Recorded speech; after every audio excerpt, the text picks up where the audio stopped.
রুই মাছের ঝাল এভাবে করলে কিন্তু অসাধারণ লাগে খেতে। রুই মাছটাকে নুন আর হলুদ দিয়ে ভালো করে মেখে নিলাম।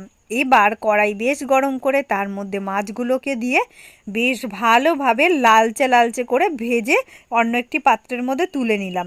এবার ওই তেলের মধ্যে তেজপাতা আর গোটা জিরে ফোড়ন দিয়ে দিলাম। তারপর দিয়ে দিলাম একটু আদা বাটা, দিয়ে আদা বাটাটা ভালোভাবে ভাজা হতেই টমেটো কুচি দিয়ে দিলাম।